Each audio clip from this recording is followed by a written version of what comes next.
Witajcie moi drodzy. Dzisiaj spotykamy się w tej pięknym filmiku, aby pokazać wam mój nowy rower kupiony za 4000 u pana Zbigniewa W. Kupiłem, jak mówiłem, już kupiłem go za 4000 w Lublinie.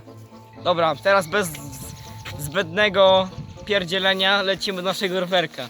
Chodźcie za mną, moi kochani. Proszę.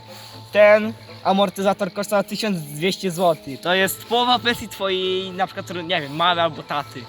No. Teraz koniec tego oglądania tego rowerka, idziemy do mojego. Dobra, ten mój rower kosztował 4000. I ogólnie to pozdrawiam pana Zbigniewa W, gdyż osprzedał mi za tą piękną cenę, którą jest naprawdę, opłaca się ta cena. No. Tutaj mamy nasze piękne hamulce. Linka rozpierdzielona w... nie wiem w co. Nie wiem co się stało. Chyba jakiś kolega mi zazdrościł i się rozwaliła. Siodełko piękne, po prostu funkcja obniżenia nie działa niestety, bo nie wiem, ten debil nie dał mi po prostu tej opcji. Nie wiem, chyba coś rozkręcił w tym rowerze. Zobaczcie. Patrzcie na to, patrzcie na to. Widzicie to? Klikam na zmianę przyrzutek. No się nie zmieniają te przyrzutki.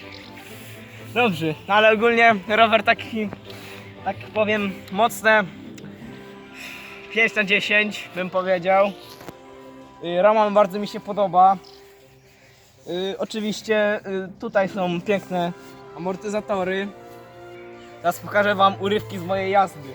Niestety ten model ma tak, nie wiem, niedorąbane te światełko, że muszę 2 km dymać na podstawkę, żeby na niego wejść.